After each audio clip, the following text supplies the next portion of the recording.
nombre de Dios y de la patria, damos inicio el día de hoy a la Comisión de Trabajo y Previsión Social, no sin antes saludar a los asistentes y en particular al presidente de nuestra comisión que va a tomar su lugar. Gracias, muy bien.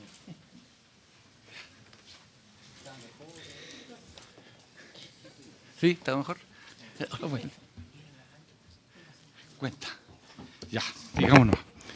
Secretaria. Sí, presidente, esta es la cuenta del día de hoy, de la sesión de hoy. Primero informar que el ministro del Trabajo envía sus excusas por no poder asistir, por tener que concurrir a funeral de uno de los fallecidos en el accidente en la mina El Teniente. Está presente, sí, el subsecretario de Previsión Social, señor Claudio Reyes, también el ministro de Hacienda. Luego, el superintendente, que él viene respecto de las explicaciones que van a dar el Ejecutivo. Presidente, muy rápido, informar que llegó una solicitud del señor Robinson Riveros, que es un salvavidas profesional, que él solicita poder venir a exponer en el momento oportuno respecto del proyecto de ley que está en nuestra comisión sobre el contrato de trabajo de los salvavidas. Hay una solicitud también de audiencia para exponer la situación laboral que los aqueja de la Asociación Nacional de Trabajadoras y Trabajadores de la Dirección del Trabajo. También hay una solicitud de audiencia del señor Fabián Caballero, representante de las organizaciones reclamantes de convenios internacionales del trabajo, por incumplimiento de convenios internacionales del trabajo. El subsecretario del Trabajo nos envió un informe relativo a la segunda evaluación de la Ley 21.431 de plataformas digitales de servicios año 2024. Y finalmente tenemos un documento que es una respuesta de la Superintendencia de Seguridad Social al oficio enviado por la Comisión a nombre de la senadora Sepúlveda respecto de la situación laboral de las manipuladoras de alimentos. Nada más, presidente. Me han pedido la palabra porque sobre la cuenta.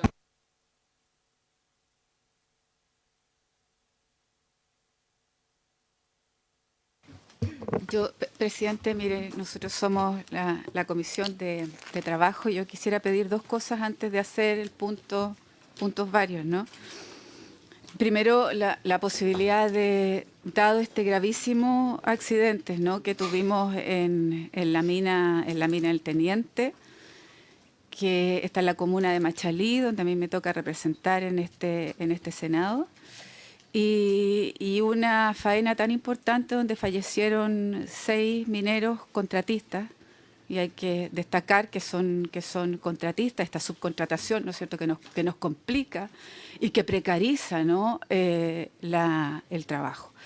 Que podamos sesionar como Comisión de Trabajo en la sexta región, ojalá lo antes posible, y poder escuchar de voces de los dirigentes de base qué es lo que está ocurriendo con los subcontratistas en el Teniente, pero al mismo tiempo a los dirigentes sindicales que permanentemente han denunciado las prácticas que se tienen en la estatal.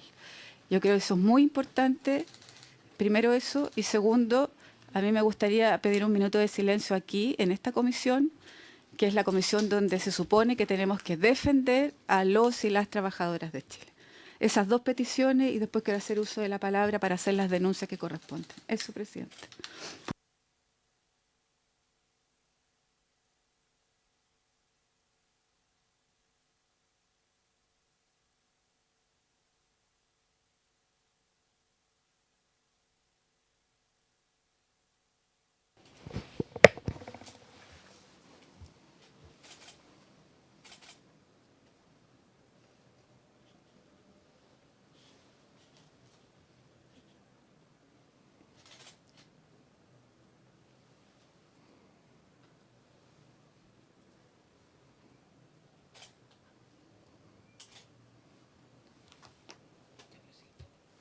Muchas gracias.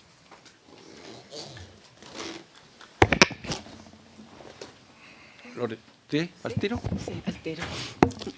Bueno, yo quiero informar y enviar estos oficios al Ministerio del Trabajo, como también al Ministerio de Minería. Nosotros hemos denunciado al teniente en múltiples ocasiones en este Parlamento, en esta comisión, como también en la sala. Hace más de 4 años fueron despedidos injustamente 70 trabajadores del teniente. Y fueron despedidos por pensar distinto y por hablar, ¿no es cierto?, bajo una negociación colectiva, presidente. De esos 24 trabajadores hicieron uso, ¿no?, de las instancias judiciales que corresponde, e incluso fueron a la Organización Internacional del Trabajo y ganaron. Y ganaron, presidente. Estos 24 trabajadores, la Corte Suprema dijo que el señor Musi, que es el gerente general de la estatal en el teniente, había realizado prácticas antisindicales. Ganamos, porque yo fui testigo de esas causas, ganamos en 4 de los 24 porque no se desarrollaron todos los juicios que correspondían, porque llegaron a un acuerdo donde los trabajadores fueron reintegrados además. Entonces, ¿sabe, presidente? La complicación es que este caballero, ¿no?, que es el gerente general de Musi, que es Musi, ¿no?, lo que ha hecho permanentemente son prácticas antisindicales que provocan que los trabajadores del teniente no hablen y no digan, ¿no es cierto?, cuáles son las complicaciones que hoy día tiene la empresa. Yo quiero entregarle aquí todos los fallos que tenemos de la Corte Suprema, donde ganaron los trabajadores por prácticas antisindicales de Musi, y además lo que se hizo en la OIT en relación, ¿no es cierto?, tuvimos que llegar a las instancias internacionales, porque aquí no se tomaron las acciones en contra del gerente general. La gente no quiere hablar. Y si no hablan los trabajadores del teniente, ¿qué esperamos, no?, con los trabajadores que son subcontratados? Ese es el problema. Y frente a esto, seguimos teniendo a un gerente, en este gobierno, a un gerente que está, ¿no es cierto?, con prácticas antisindicales no constatados por esta senadora, sino por la Corte Suprema. Cuando yo fui a hablar con Máximo Pacheco hace una semana y media atrás, Máximo Pacheco le planteó esto: ¿cómo es posible que tengamos a una persona con este prontuario? Y me dice, mire, ¿sabe? A mí lo que me interesa son los números azules. Lo que me interesa son los números azules, no me interesa nada más. Por lo tanto, este caballero continúa porque nos da rentabilidad en la empresa. Entonces, la rentabilidad hoy día tiene que ver con la seguridad de los trabajadores en la mina, porque la gente no quiere hablar de las complicaciones que se tienen.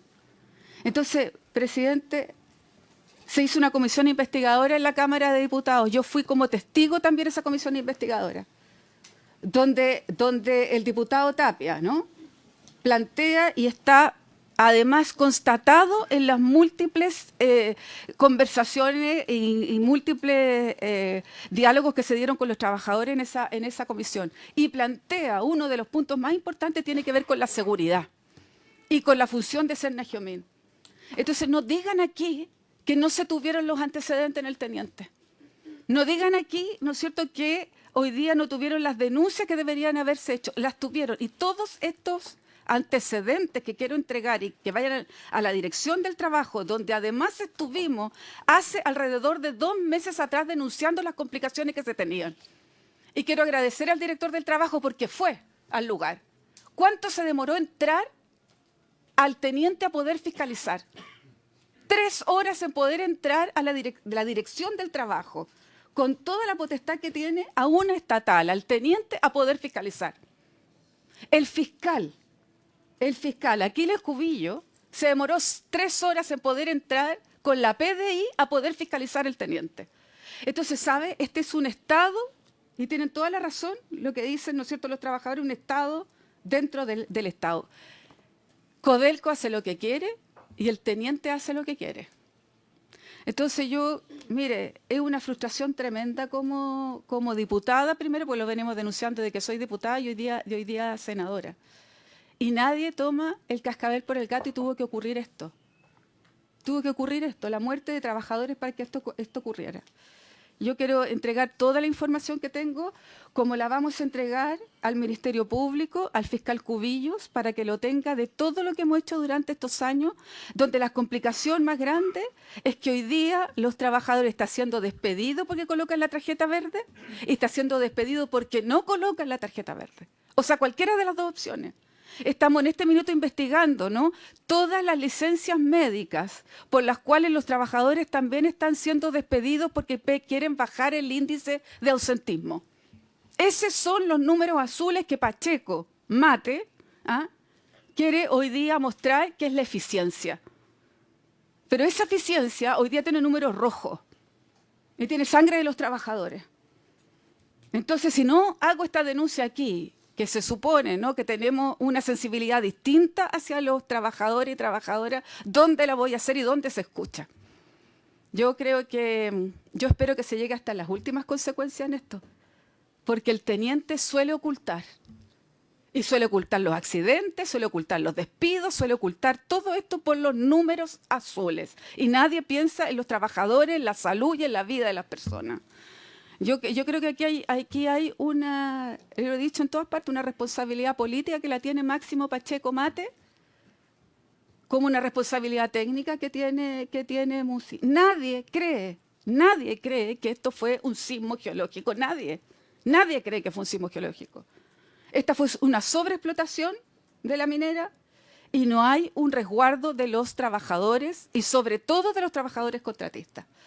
Entonces, yo espero, ¿no?, que podamos enviar esto con la unanimidad de los miembros de la comisión al Ministerio del Trabajo, al Ministerio de Minería y al Presidente de la República. Porque aquí son decisiones políticas que hay que tomar en forma urgente. La región está de luto. Y el país lo ha sentido en forma mínima. Pero lo que nosotros vivimos permanentemente ahí es una situación de angustia porque, ¿sabe?, nadie hace nada. Nadie hace nada. Y el teniente con el señor Musi oculta toda la información. Con el señor Musi oculta toda la información. Si fue capaz de despedir a 70 trabajadores, de tener que llegar a la OIT para poder defendernos, bueno, ¿qué más esperamos, no?, de los trabajadores contratistas, de la precariedad con que se viven los trabajadores contratistas? Eso, presidente, muchas gracias.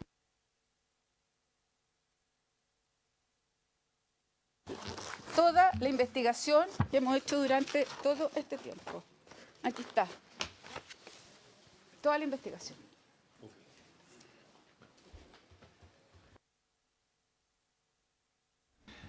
Con el acuerdo de la comisión, enviamos los oficios respectivos al Ministerio, la Dirección del Trabajo, y yo agregaría también a Serna Gemén. Y al Presidente de la República. Y al Presidente de la República. Sí, es que es bueno también un informe de Serna Gemén para ver las características de lo que hay abajo. Okay, Sí, gracias. solo decir que Serna Gemín es Es la institucionalidad pública. la institucionalidad pública minimizada, ¿no? Sí, si no creemos en eso, estamos complicados también. Ya. Loreto Carvajal, usted me pidió la palabra. Sí. Gracias, presidente. Saludar, por cierto, al ministro de Hacienda, al subsecretario, al representante del Ministerio del Trabajo, los colegas, y en especial no podríamos sino sumarnos al dolor de las familias de la región de O'Higgins también, pero también de Chile. La muerte de 6 mineros y en las condiciones en que estas ocurrieron, sin duda enluta no solo a quienes le conocen del territorio, sino que a un país completo, considerando la importancia que tiene la minería para Chile. Y más aún, la consideración especial que se trata de compatriotas nuestros que murieron en una faena cuya responsabilidad superior es el Estado de Chile. No estamos hablando de una entidad privada, sino una de las principales entidades cupríferas que hoy día obviamente sustentan el desarrollo económico y también nos enorgullece a nivel mundial. Por tanto, nadie esperaría que un compatriota nuestro que labora bajo el alero del Estado de Chile pierda la vida. Creo que eso obviamente nos lleva a pensar, a hacernos cargo como país y como Estado de cómo tenemos que avanzar en las condiciones que garanticen, pero además con la responsabilidad que hoy día deben ser examinadas con profundidad y deben ser aclaradas de cara al país. Nos sorprende sin duda los dichos de nuestra colega senadora, que más que ella, que es representante de la región de O'Higgins, podría sino conocer las condiciones. A mí me tocó en mi calidad de presidenta de la Comisión de Minería y Energía también sesionar en justamente la sexta región, en donde tuvimos ocasión de conocer muchas observaciones por parte de trabajadores, dirigentes sindicales, por cierto, gestores de la empresa, en este caso de la gerencia, pero sin duda que hoy día estamos al debe en la necesidad de llegar hasta las últimas consecuencias, como ha dicho nuestro presidente de la República, a propósito de las causas que originaron este accidente, si así fue, las responsabilidades que combinan a cada uno de los que corresponde, y por supuesto la investigación desde el plano judicial que hoy día se están desarrollando. Y a propósito de nuestra condición de comisión de trabajo, integrantes de ella, creo que lo mínimo que nosotros podemos generar, como lo ha solicitado la colega Sepúlveda, es tener una sesión especial de esta comisión, ojalá en la región de O'Higgins y si no también acá, para poder tener la máxima antecedentes que nos llevan obviamente a como poder del Estado, poder legislativo también requerir de los antecedentes y las condiciones de competencia que podamos aportar, obviamente para que ello ocurra. Yo, sin duda, que a nombre también propio, quiero expresarle, por su intermedio, presidente, a nuestra colega senadora de la sexta región, a nombre de mi región de Ñuble, todas nuestras condolencias, nuestra solidaridad, nuestro apoyo, pero además nuestra total disposición, porque aquí entendemos que tenemos un desafío, pero además un compromiso país para llegar, como ya decía, hasta las últimas consecuencias en saber aquello. Solo señalar terminar diciendo que obviamente aquí hay seres humanos y familias que están detrás, la familia de los 6 mineros, pero también toda una familia que se llama Chile, que quiere que esto no vuelva a ocurrir. Si hoy día creemos necesario insistir en que la transparencia, la acuciosidad, en todo lo que significa la investigación es necesaria, es porque evidentemente tenemos que generar como país las garantías para que esto no ocurra nunca más.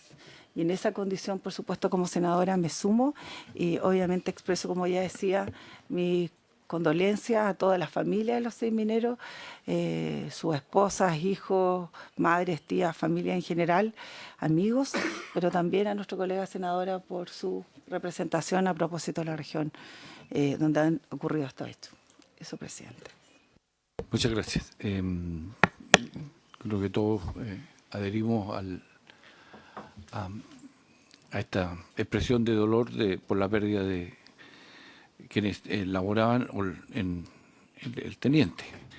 Entender que el sueldo de Chile, pero eso no puede tener un costo en vida. Y eso significa que efectivamente hay que hacer andar todo lo que es la institucionalidad y sus capacidades y sus facultades para determinar las causas, el origen y las sanciones respectivas respecto de por qué se llegó a esto.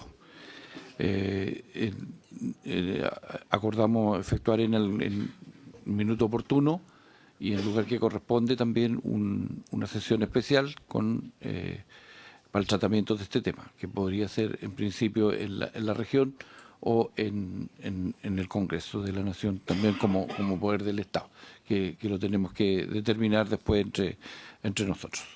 Para no dilatar esto, porque tenemos un punto tremendamente importante también que tocar.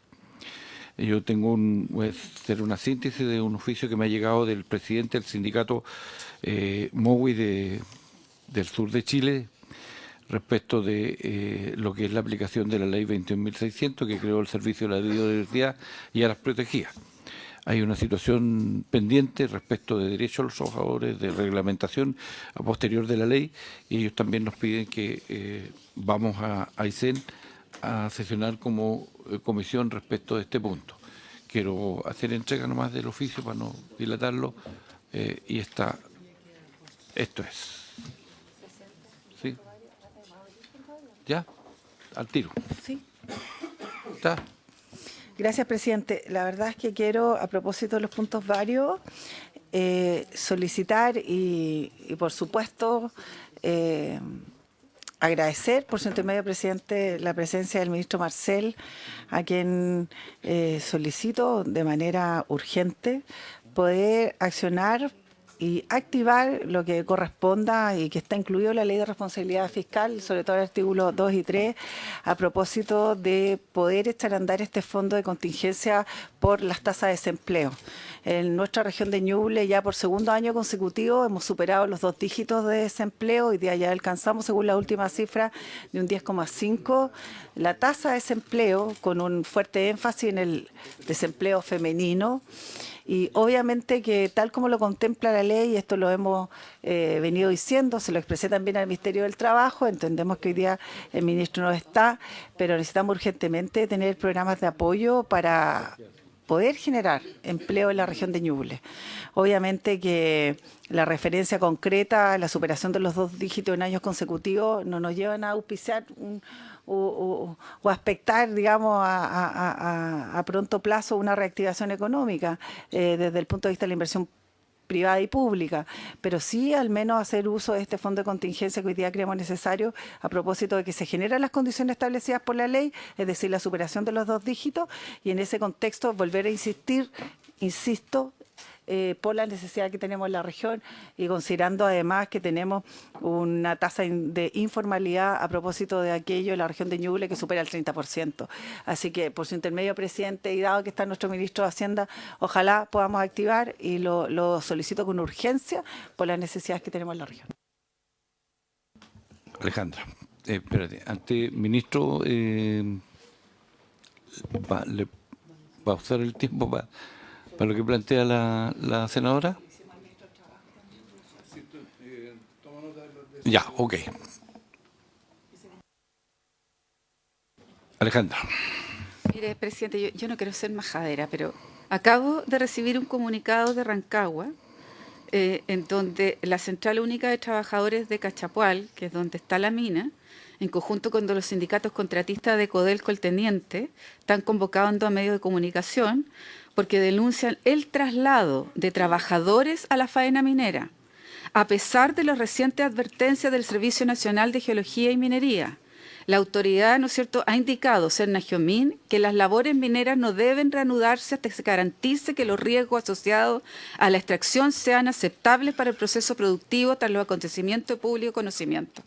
O sea, nuevamente, otra vez, Sernagiomín dice que no deben ingresar hasta que se garanticen el resguardo de los trabajadores. Sin embargo, Codelco Teniente hoy día está trasladando a los trabajadores a la mina.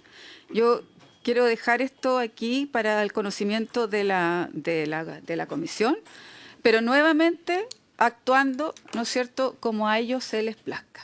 Eso. Sí, senador.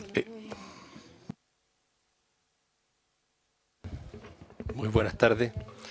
En torno a las últimas 2 intervenciones, yo también, no sé si solidarizo o no, pero es un dolor que tenemos como país y una política de una empresa que como usted decía, no todo puede ser a cualquier costo. El señor Pacheco tiene bajo su administración no solamente estos 6 fallecidos, tiene 10 fallecidos. También en otras circunstancias que fueron negligentes. Entonces, a mí me parece que yo no soy experto ni ingeniero en minas, ni geólogo, ni prevencionista de riesgo, pero el resultado es que hay este tipo de situaciones que se dan. Entonces, claramente, tenemos que sesionar claramente, hay que ver cómo se está dando las situaciones, sobre todo los trabajadores que están tercerizados, y ya no eso a colaborar con la gente que trabaja en estas funciones y que es muy importante para el país, pero también hay que hacerlo bien. Y creo que el señor Pacheco tiene que dar un paso al costado. No, creo que es una responsabilidad administrativa y política y en esto se ha fallado y hay información que él debió haber manejado y tomado otras medidas. Respecto al otro punto que señala la senadora, me parece importante no solamente que veamos cómo se reactiva desde el punto de vista laboral los 60 que tenemos. Yo creo que tenemos que tener ojalá una sesión en conjunto con Economía, porque como estamos en un ambiente electoral, ¿no es cierto?, y la ex ministra del Trabajo es candidata, muchas de las cosas deficitarias de manera laboral se están tratando de cargar como a ese lado. Pero tenemos otro problema que es el crecimiento económico. Entonces, las pymes en nuestro país están reventadas, no hay acceso al crédito, no hay acceso a poder generar mayor inversión, fuentes de empleo. Con eso, de paso, combatir la inflación, que yo creo que una de las formas es que las pymes tengan acceso al crédito. Entonces, aprovechando que está el ministro Marcel, hoy día, si alguien tiene una deuda en tesorería, es más conveniente ir a pedir un crédito al banco para pagar tesorería porque la tasa de interés que tienen hoy día es más alta. Y usted me dice que no, pero yo le puedo decir que he visto, tienen descuento a veces. Tienen, ¿no es cierto?, cuando se debe muchos años, hay acceso a poder rebajar ciertas cosas, pero hoy día hay gente que está pidiendo crédito para poder pagar, porque cuando se trata de hacer este convenio, hay que pagar en efectivo. Entonces, yo creo que también hay que evaluar para las pymes qué condiciones se entregan en tesorería para poder tener el cumplimiento. La otra vez conversaba con un pyme, ¿no? Un empresario, no, un pyme, me dice, yo durante la pandemia, durante el estallido, tuve que, no pude pagar, es malo no pagar las imposiciones, claro, es malo no pagar, y no las puedo pagar, y debía 1,5 millones, hoy día está debiendo 45 millones por ese 1,5 millones, y eso no se va al trabajador, eso queda para el fisco. Entonces, yo creo que hay muchas cosas que tenemos que revisar, no solamente desde cómo generamos más bonos para la empleabilidad, sino cómo generamos a la gente que genera el trabajo, cómo lo ayudamos a no joderle la vida. Entonces yo creo que cómo hacemos que se emprenda más. Entonces hay ciertas políticas que van en contra de la gente que quiere emprender. Hay distintas realidades. Entonces yo, presidente, le pido que ojalá en algún momento, si vamos a tocar el tema de la empleabilidad, lo toquemos en conjunto, abordando la materia con cómo también generamos más crecimiento, ya sea con la Comisión de Economía o convocando a la gente que tiene que ver con eso, porque como todo está orientado hacia la señora Jara hoy día, porque es candidata, el problema no es un tema de candidatura, el problema es un tema de empleabilidad. Entonces tenemos que convocar a la gente que hoy día puede resolver esto y reactivar la economía para que así la gente que sabe generar empleo, genere empleo y no le jugamos la vida. Ministro Marcel. Sí, gracias, presidente. Bueno, yo vine hoy Por otra cosa, por el proyecto de reforma del CIS, pero quisiera señalar por lo menos un par de cosas. Primero, cierto, respecto de el trágico accidente en el Teniente, las senadoras, el senador han emitido ciertos juicios respecto del presidente del directorio de la compañía, que yo quisiera dejar claro que, estando yo como ministro aquí presente, no quisiera avalar en ningún sentido esas afirmaciones. Creo que Máximo Pacheco ha asumido, ¿cierto?, el liderazgo en términos de hacerse cargo de la situación que se produjo en este accidente, encargar estudios lo más objetivos posibles al respecto, y tenemos instituciones instituciones del Estado que están operando, como Senagiomin, ¿cierto?, que lo citó la senadora, como la Dirección del Trabajo, etcétera. Creo que hay en este momento un despliegue de instituciones que están abocadas a estas tareas, y ojalá que, ¿cierto?, sea en una sesión en la región o en esta misma comisión o unida con otras comisiones, ¿cierto?, se vaya conociendo todos los antecedentes que vayan surgiendo de parte de los organismos técnicos más especializados en la materia. En cuanto al tema de las pymes, quería aclarar, es bien importante el punto que hace el senador Bianchi. Quisiera recordar que en la Ley de Cumplimiento Tributario hubo varias modificaciones relacionadas con las deudas tributarias de las pymes. En primer lugar, se estableció un mecanismo permanente de reprogramación de deuda de las pymes. En lugar de lo que cada cierto tiempo aprobábamos por un periodo limitado de tiempo, quedó un mecanismo de carácter permanente, ¿cierto?, para que las pymes puedan reprogramar sus deudas con reducción de los costos por multas e intereses. Por otro lado, también se modificó el interés que se aplica a las deudas tributarias. Hasta antes de la ley de cumplimiento tributario, esa era una tasa que estaba fija, estable en el tiempo. Ahora está definida como una diferencia respecto a las tasas de mercado, ¿ya? Entonces eso ayuda a evitar la situación que planteó el senador. Así que hay varios cambios que yo creo que es importante reconocerlos, difundirlos, porque muchas veces seguramente, ¿cierto?, los casos que él ha conocido por su intermedio presidente, a lo mejor no está todavía suficientemente difundido estos beneficios. Hay que recordar también que respecto a las deudas previsionales de las empresas de menor tamaño, hay un proyecto que está acá en el Congreso que no ha podido avanzar, me parece que está en la Cámara de Diputados, que es la Comisión de Trabajo de la Cámara de Diputados, que apunta justamente a facilitar también la reprogramación de las deudas previsionales, con la particularidad, sin embargo, que en ese caso hay una parte de los intereses y multas que van a las cuentas de los trabajadores. Entonces es un proyecto que actúa sobre aquello que no es de beneficio del trabajador.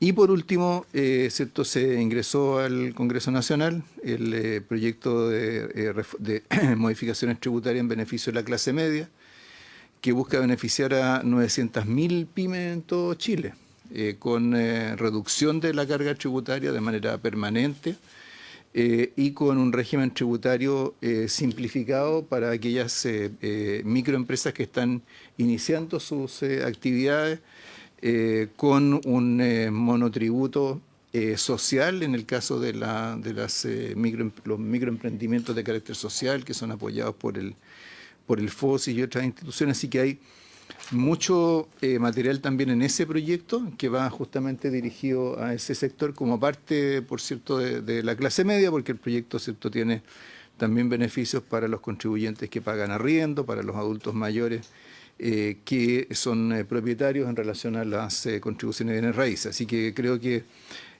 aparte de lo que ya está vigente y que es importante difundir y aplicar, es también relevante avanzar en los proyectos que están en el Congreso, porque cierto, el senador tiene razón de que en el contexto electoral a veces, ¿cierto?, las cosas se vuelven más complicadas en su discusión, pero creo que a cualquiera que sea el próximo que encabece el gobierno, ¿cierto?, que asuma en marzo del 2026, por supuesto que le va a ser preferible, ¿cierto?, que tenga a las empresas de menor tamaño con capacidad para enfrentar, ¿cierto?, sus deudas, reponerse al día en sus deudas tributarias, tener una carga tributaria menor que tener que empezar desde ser una nueva agenda dirigida a ese sector, que es un sector que tiene muchas frustraciones a lo largo de los años. Eso sería, presidente. Gracias, presidente. Mire, yo entiendo las palabras del ministro en relación al señor Pacheco, ¿no? Y entiendo en su rol que usted tenga que plantear lo que planteó. Pero déjeme solo decirle, por su intermedio, presidente, con la misma fuerza que usted defiende a sus trabajadores. Hace 3 años que estamos hablando con Máximo Pacheco Mate para que entienda lo que está pasando en el teniente. 3 años. Segundo, que como yo vivo en la región, soy de allá, entiendo lo que pasa con el teniente. Y también sé que nadie cree en esa empresa internacional que va a fiscalizar. Y quiero decirle una cosa, pero quiero que me entienda por su intermedio, presidente. Están las mismas personas a las cuales van a auditar, encabezando esto. Yo hubiese preferido que el Estado de Chile hubiese contratado esta auditoría y no quien va a ser auditado pague esta auditoría, porque todos sabemos lo que ocurre con las investigaciones, ¿no es cierto?, que tiene el teniente para sí mismo. Entonces creo que hubiese sido mucho más lógico que el Estado, a través, ¿no es cierto?, de recursos propios, con bases propias, con investigaciones, ¿no es cierto?, que queremos dirigir para que efectivamente se sepa lo que ocurrió, hubiese pagado esto. Y creo que ahí hubiese sido absolutamente distinto. Pero quien pague, quiere encontrar las causas que fueron el origen de este accidente, No me parece. Ya tuvimos la primera... A ver, lo que nos dijeron primero, ¿no? Que había sido un sismo. ¿Ah? Entonces, a mí me hubiese gustado, ojalá tengamos tiempo para corregir el tremendo error de credibilidad que hoy día tiene esa estatal del teniente y la credibilidad también que está teniendo el gobierno. Gracias, presidente. Yo-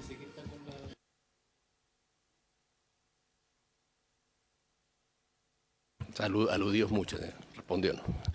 No, solamente para fijar postura, señor ministro, porque, mire, un ejemplo, porque estoy en línea con alguien que debe 11 millones. Entonces, 24 meses fijar para pago. Entonces paga un pie y de ahí el resto en 24 cuotas. La deuda que queda, si toma un crédito en BCI le sale 1,5%. Si lo toma en tesorería le sale 2,8%. Entonces, es más bajo sí, pero si lo paga inmediatamente. Pero el problema es que las pymes no tienen la caja para pagar inmediatamente.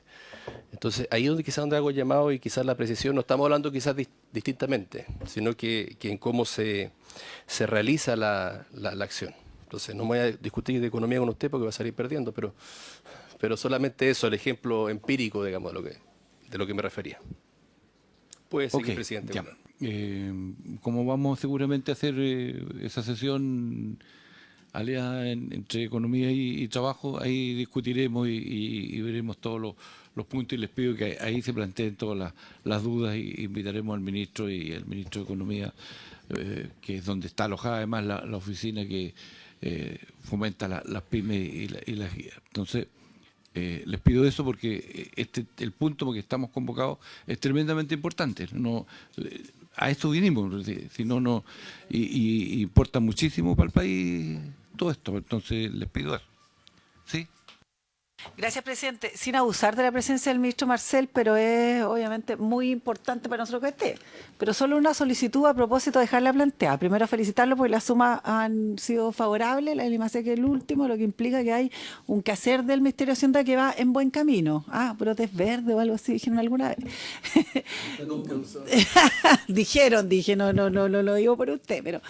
Obviamente que lo que sí quisiera yo plantear y solicitar por su último presidente, como hay un enlace inminente entre desarrollo económico y empleo, tal vez generar por parte del Ministerio de Hacienda alguna proyección en esta materia que nos sirva de base o fundamento para la discusión que vamos a tener a futuro en esa comisión. Solo esa solicitud al Ministerio de Hacienda, presidente. Gracias. Ya. Quiero recordarles que fuimos convocados para continuar con el estudio del proyecto de ley que modifica el decreto ley número 3500 del año 1980 en materia de seguro de invalidez y sobrevivencia, boletín número 17628-13. Para los que están invitados, para este punto se ha invitado especialmente el director ejecutivo de la Asociación de Aseguradoras de Chile, AG, el señor Marcelo Mozo, acompañado de los señores Javier Irarrázaval, James Murray y Alejandro Alcerreca. Y la señora María Marañón nos necesita. Ahí está. Gracias. Y por su parte también está el Ejecutivo, encabezado por el Ministro de Hacienda, el Subsecretario de Previsión Social, el Superintendente que viene además en vestido de un nuevo periodo, y los demás componentes del Ministerio. Con las excusas que también me las acaba de hacer llegar el señor Ministro, que está justamente en representación del Gobierno acompañando a los familiares que hoy día están simultáneos. Por lo tanto, quiero entregarle minutos a la Asociación de Aseguradores y a continuación de eso vendrá el superintendente en primer término y después el ministro. ¿Eso es? Tiene la palabra, por favor. Yo le voy a decir cuando estemos listos con el tiempo. Muchas gracias, señor presidente. Primero, agradecer la invitación a exponer sobre este proyecto de ley, proyecto que nos preocupa, digamos, desde hace un tiempo atrás, lo que intenta, ¿no es cierto?, regular, mejorar, que es el seguro de invalidez y sobrevivencia. Una breve, no sé si tenemos la... Ya. una breve introducción a lo que es la industria aseguradora, ¿no es cierto? 125 años de existencia tienen, somos 66 compañías y con un alto nivel de competencia, según lo indican los distintos indicadores al respecto. Es una industria muy abierta a capital extranjero, aproximadamente la mitad de las compañías tienen controladores internacionales y están presentes los principales grupos aseguradores a nivel mundial. Y además de ofrecer la protección a personas e instituciones públicas propias del seguro, es importante destacar que las inversiones asociadas a nuestras reservas hoy día, ¿no es cierto?, bordean los 75.000 millones, lo que da cuenta de la relevancia de la industria también en el mercado de capitales. Pasando al punto que nos convoca, ¿no es cierto?, que es el proyecto de ley que modifica el seguro de invalidez y sobrevivencia. Mencionar solamente que este proyecto de ley tenía que pronunciarse sobre 5 materias, de las cuales nosotros vamos a abordar solamente 2, que es, ¿no es cierto?, las mejoras en su funcionamiento y las normas que aseguren su sostenibilidad en el largo plazo, tema que es de especial preocupación para la industria. Algunos antecedentes a tener en cuenta, ¿no es cierto?, es la importante incremento que han tenido, ¿no es cierto?, las solicitudes de invalidez en el último tiempo. Aquí tenemos las solicitudes, ¿no es cierto?, en la última década. Y vemos que más que se han duplicado, si nos medimos, ¿no es cierto?, como solicitudes en promedio trimestral en los últimos 10 años, un aumento del 118%. Ahora bien, si esto lo vemos, ¿no es cierto?, a nivel de la aprobación de dictámenes de invalidez, ello, ¿no es cierto?, también ha tenido un aumento muy relevante e incluso superior, ¿no es cierto?, de un 153%, aunque en el último tiempo hemos visto que sí, que la tasa de aprobación ha empezado a caer y hoy día se ubica en alrededor del 43-45% y antes estaba sobre el 53%. Reciente estudio que hemos encargado al experto, ¿no es cierto?, Bravo, ¿no es cierto?, que ha hecho su entrega en estos días de su estudio, se ha hecho, digamos, de alguna manera alguna análisis de estos crecimientos, y solamente, porque no es el caso, ¿no es cierto?, poner respecto al estudio en este momento, ¿no es cierto?, los temas demográficos explican alrededor del 60% del incremento de las solicitudes y dictámenes de invalidez. El otro 40% no hemos encontrado a la fecha la explicación, ¿no es cierto?, sino que, y lo voy a compartir con ustedes, ¿no es cierto?, algunas solamente, ¿no es cierto?, elementos a tener presente para tratar de encontrar la respuesta. Otro tema importante en el estudio, ¿no es cierto?, es que el gran aumento de las solicitudes de invalidez viene en edades superiores a 55 años, donde llegamos a que explica cerca del 70% del crecimiento que mencioné hace un momento, lo que es, ¿no es cierto?, da alguna indicación que las solicitudes de invalidez están se han estado incrementando en escenarios de personas cada vez más cerca de la edad de jubilación. No hemos encontrado diferencias, digamos, en términos de hombre o mujer, sí en términos de edad. Y el otro tema relevante también es que el gran aumento de las solicitudes y de las aprobaciones de dictámenes de invalidez se da en las pensiones por invalidez parcial, cosa que también es una señal de alerta que queremos poner acá sobre la mesa. Dicho esto, ¿no es cierto?, tenemos una inquietud respecto a la sostenibilidad de este seguro en el largo plazo. Ya hemos visto cuál ha sido el comportamiento en la última década y si a esto le sumamos, ¿no es cierto?, el aumento que estamos teniendo en la esperanza de vida, podemos concluir, ¿no es cierto?, que vamos a tener un aumento de beneficiarios en el seguro, por el aumento de los casos de invalidez, por una parte, y también en el número de años en que tenemos que financiar esta pensión. Esa es una señal de alerta, ¿no es cierto?, en materia de sostenibilidad que queremos plantear acá. En la discusión de la reforma, ¿no es cierto?, se dijo que el FAP iba a administrar este fondo de un 2,5% de la remuneración imponible, ¿no es cierto?, para financiar el seguro de invalidez y sobrevivencia. y también el llamado bono tabla, ¿no es cierto?, que iguala las pensiones entre hombres y mujeres. Hoy día, o hasta antes de la licitación, de la última licitación, el CIS tenía un costo de 1,78 y ya hace pocas semanas atrás, ¿no es cierto?, vimos que en la nueva licitación la tasa subió de 1,78 a 1,88. O sea, esta tendencia pareciera ser, ¿no es cierto?, que no termina o no se visualiza término, y tenemos que adicionar, ¿no es cierto?, que en este momento esto no es un seguro como lo veíamos hace un tiempo atrás, sino que es más prácticamente una administración, ¿no es cierto? Esta es la tasa esperada de siniestros, digamos, que ve el mercado en esta materia. El riesgo, obviamente, ¿no es cierto?, es que el 2,5% no alcance si se dan estos escenarios en el futuro, y es un tema que queremos plantear con la debida anticipación, que es de alguna forma lo que caracteriza a la asociación, intentar pensar en un escenario de largo plazo y buscar, digamos, hacerle frente a problemas que no son hoy día necesariamente contingentes. Algunas propuestas que queremos, digamos, dejar planteado.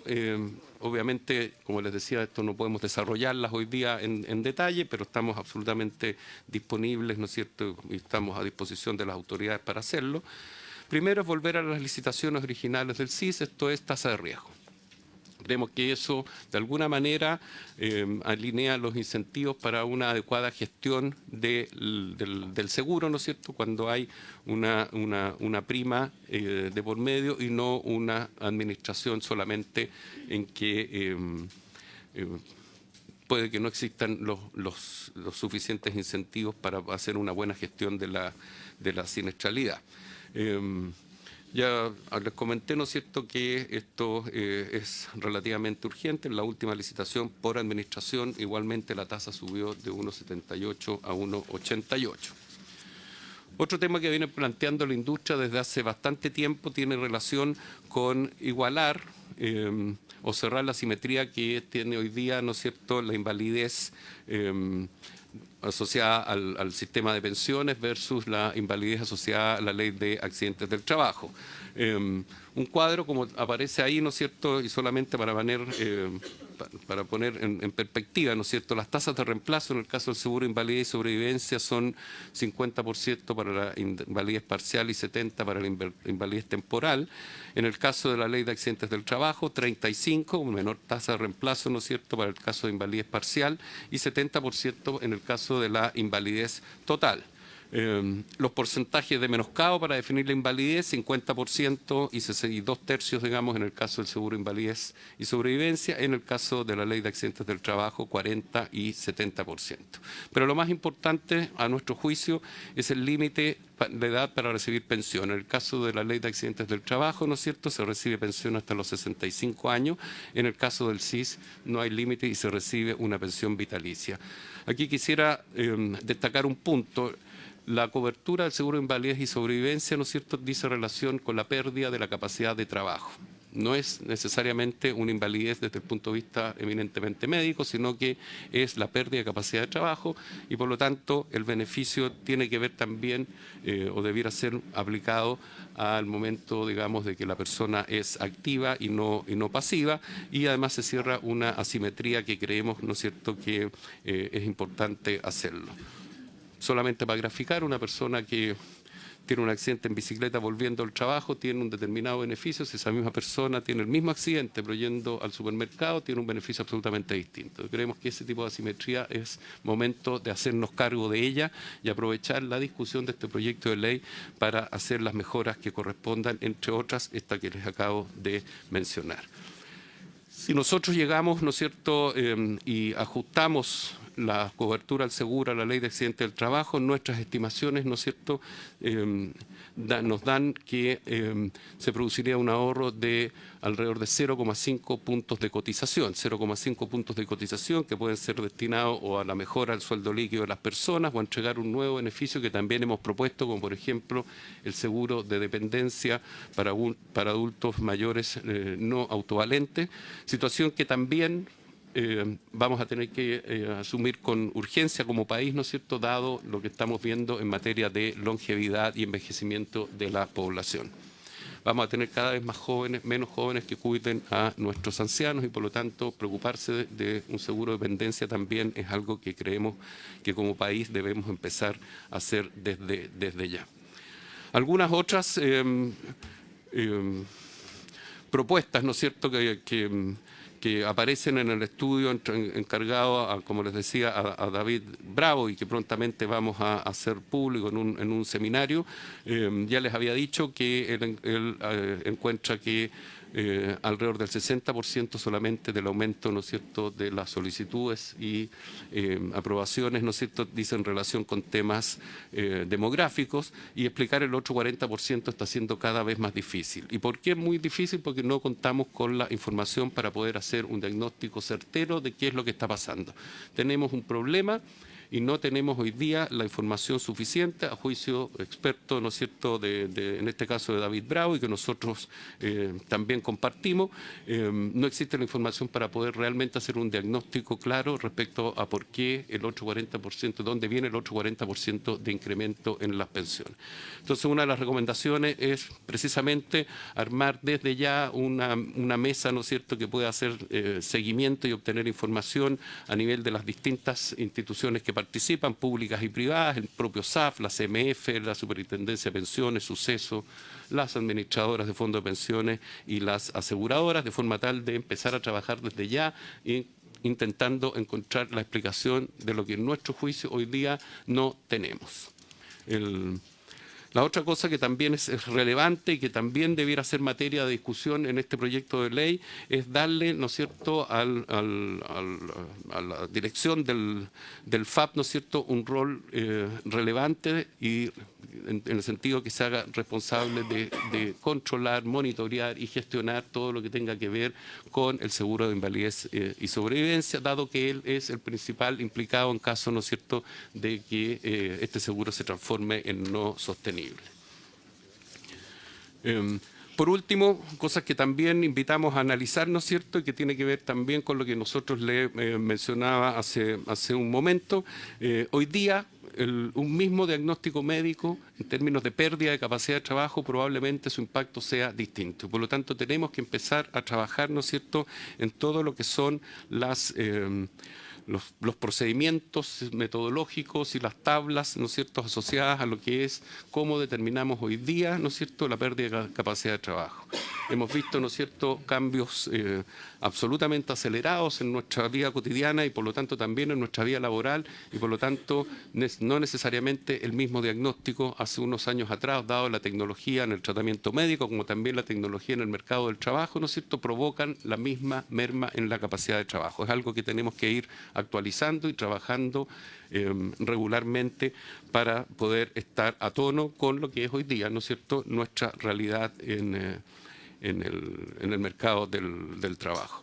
Otras cosas administrativas, aquí hay problemas operacionales, ¿no es cierto?, que también se podrían mejorar, como es los reingresos de la solicitud de invalidez. Las personas pueden ir, y como esto es acumulativo, presentando solicitudes de invalidez hasta el infinito y que obviamente eso es algo que se podría a lo mejor regular y ver si alguien salió con algún rechazo, tener algún periodo de carencia antes de volver a presentar la solicitud de invalidez. Y por último, ¿no es cierto?, algo que, y esto tiene mucha relación también con lo que hemos visto en el caso de las licencias médicas, que no son más que invalideces también temporales, ¿no es cierto?, tomar el sartén por el mango y tener un mayor celo para combatir el fraude. No tenemos ni estamos haciendo ninguna mención a que hoy día tengamos datos de fraude, pero tenemos que a lo mejor también dentro de este 40% en que no tenemos una explicación, ni la han encontrado los expertos que hemos nosotros también contratado, creo que el fraude también es algo que tenemos que hacernos cargo. Muchas gracias, señor presidente, por habernos invitado y habernos escuchado.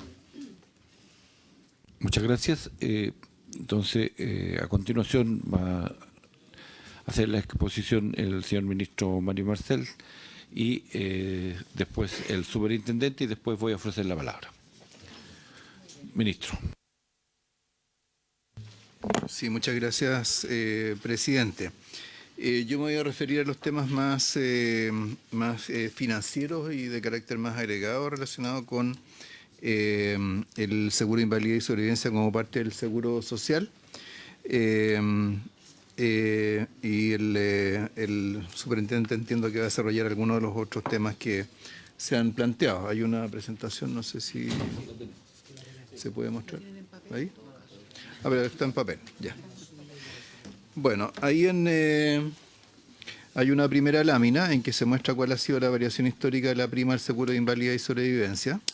Ahí en la misma lámina se puede ver cómo esta ha ido evolucionando en el tiempo y además también el cambio en la modalidad, ¿cierto?, de operación, desde, ¿cierto?, el seguro adjudicado por periodos más largos de tiempo hasta la administración, que ha sido el mecanismo que ha operado más recientemente y que se refleja en la distinta duración de los periodos durante los cuales, ¿cierto?, ha estado fijada la tasa.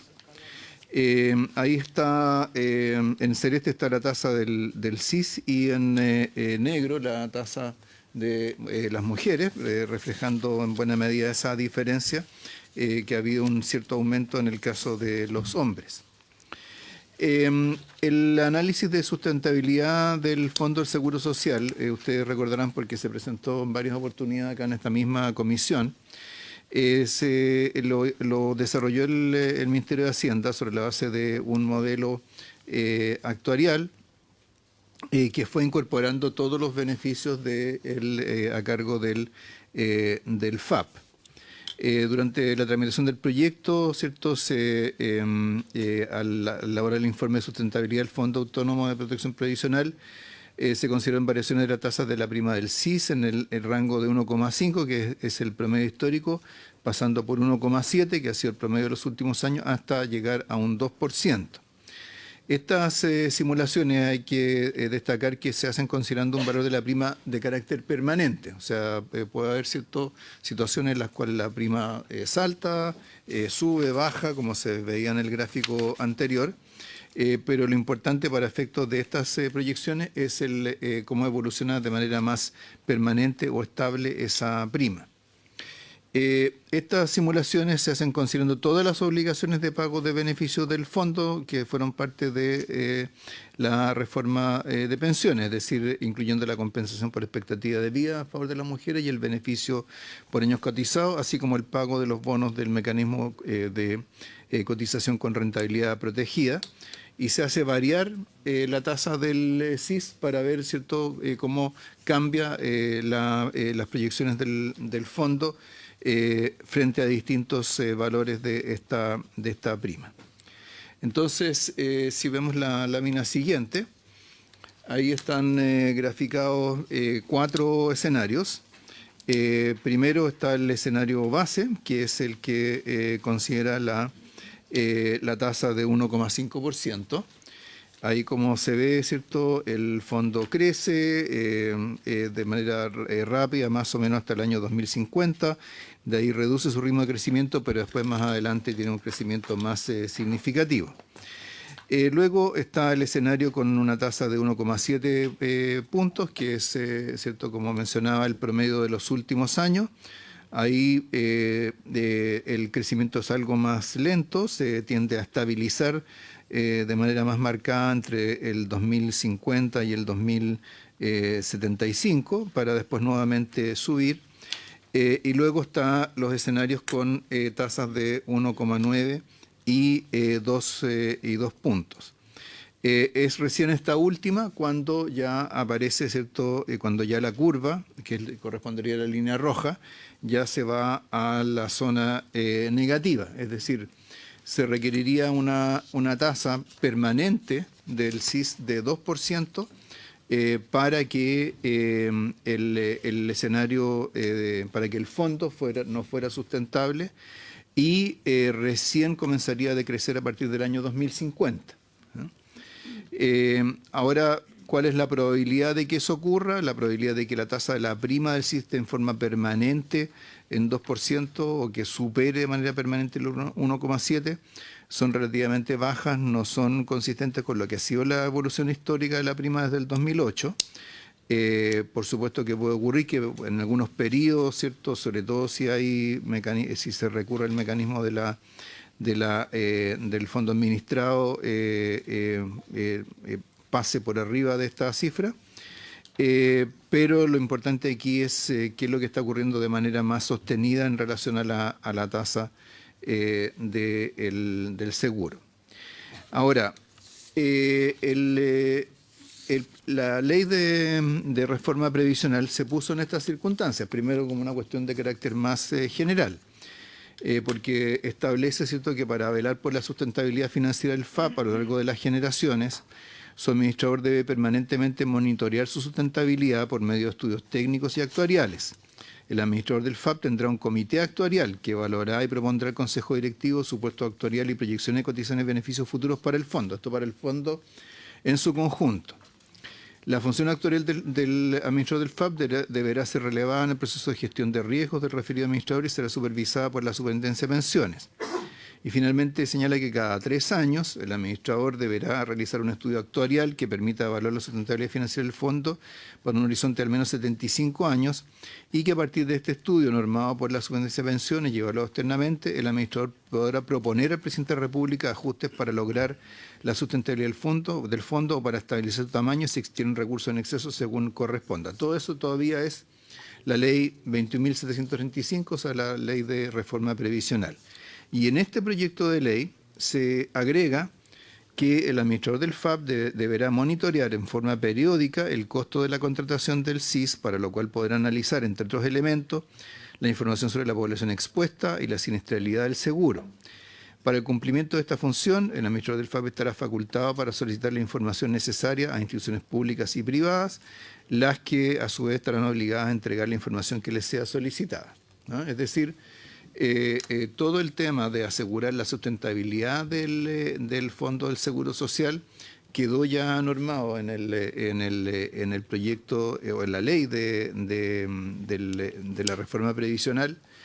Quedó contemplado qué es lo que ocurre si se prevé un deterioro del fondo, con facultades para el administrador del FAP para proponer cambios en beneficio. Y a ello, en este proyecto se le agrega, un mandato específico referido al seguro de invalidez y sobrevivencia. ¿Ya? Entonces, en términos de poder anticiparse, ¿cierto?, como señalaba el presidente de los aseguradores, que es algo que tiene que hacer el administrador del FAP, igual que la industria aseguradora, ¿cierto? Aquí están previstos los mecanismos para hacerlo, ¿no? Creo que en eso es importante tener en cuenta que aquí lo relevante es la siniestralidad del seguro. Es cierto que las solicitudes de pensión por invalidez puede cambiar. Yo creo que históricamente, seguro que la industria lo ha analizado, pero históricamente cuando ha habido periodos de recesión, por ejemplo, o cuando aumenta el desempleo, tienden a aumentar las solicitudes de seguro, pero otra cosa es que el sistema lo siga. Y yo creo que el hecho de que veamos hoy día tasas de aprobación que han bajado en 10 puntos en los últimos años, revela que el sistema tiene un mecanismo para filtrar ciertas solicitudes no bien fundamentadas.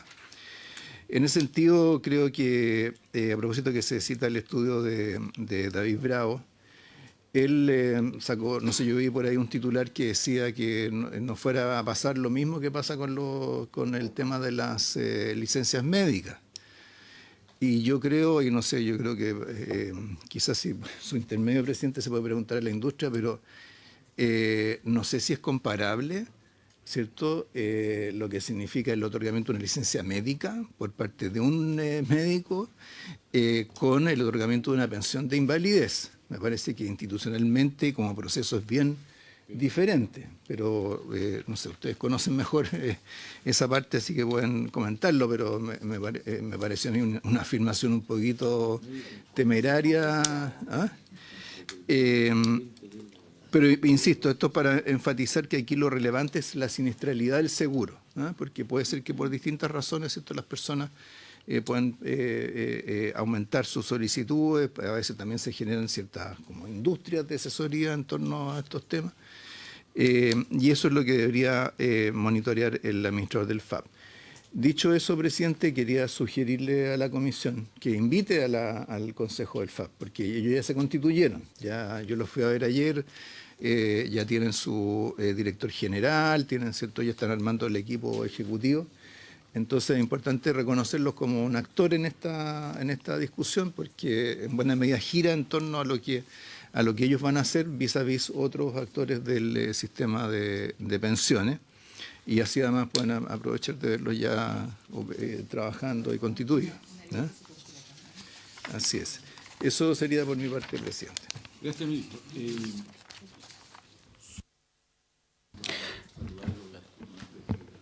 Buenas tardes, presidente. Saludo también por su intermedio a senadoras y senadores presentes y a todos quienes nos acompañan. Tenemos poco tiempo. Básicamente se nos pidió responder a las dudas que surgieron de las 3 presentaciones efectuadas por las AFP en la sesión anterior, que fue la semana anteprecedente. Entonces nos vamos a enfocar exclusivamente en esos temas. El primer punto es colocar el seguro de invalidez y sobrevivencia en lo que es el contexto del sistema de capitalización individual. Es bueno ver dónde estamos situados. El ahorro individual obligatorio que administran las AFP, como es sabido, tienen como objetivo financiar las pensiones de vejez, invalidez y sobrevivencia. Estoy en la lámina 3. En ese sentido, hay 2 situaciones que producen una interrupción del ciclo de ahorro. Esas situaciones son la invalidez y el fallecimiento del afiliado. Para esos eventos se contrata un seguro colectivo de invalidez y fallecimiento que cubre justamente a los afiliados que cumplen los requisitos de ese evento de siniestralidad. De esta forma, no es posible separar lo que es el sistema de capitalización individual, como erróneamente se ha planteado, del seguro de invalidez y sobrevivencia. Porque el seguro de invalidez y sobrevivencia lo que hace es complementar el ahorro de las personas en sus cuentas individuales para financiar justamente pensiones de invalidez o de fallecimiento. Entonces, no es que esto se traspase al FAP y las AFP se olviden del tema, porque no es cierto. Entonces, esto es un complemento al ahorro en las administradoras. También debemos destacar que de las personas que se invalidan o fallecen, un 58% de ellas no está cubierto por el seguro, solo un 42% lo está. De tal manera que ese 58% que no está cubierto por este seguro financia sus pensiones de invalidez o fallecimiento solo con el saldo que lograron acumular durante la vida activa o cuando cotizaron. El 42% restante es el que está cubierto por este seguro. Por lo tanto, como las administradoras tienen que prestar servicio por ley a todos sus afiliados, resulta indispensable que las AFP mantengan dentro de sus funciones el proceso de administración de las pensiones de invalidez y sobrevivencia como un todo, incluyendo su gestión operativa y la calificación de invalidez, entregando los servicios a todos los afiliados y no pretender que aquellos que están cubiertos por el seguro salgan del sistema y se vayan al FAP y las AFP no tengan ningún rol en esto. Por lo tanto, acertadamente, esas funciones no cambian ni con la ley aprobada en este Congreso a principios de este año, ni con este proyecto de ley, sino que la mantienen correctamente donde está. De más está decir que las AFP hacen esto a cambio de una comisión. O sea, esto no es un servicio gratuito que presten las administradoras de fondos de pensiones, están cubriendo con sus obligaciones, con su giro único y por eso cobran una retribución. Por lo tanto, ese es un primer contexto. Ahora vamos más específicamente al traspaso del SIS al Seguro Social Previsional. ¿Qué dice la ley de reforma de pensiones? Perdón. Presidente, gracias. Yo entiendo que es bien importante mantener la coherencia en la exposición y que debiéramos hacer las consultas al final.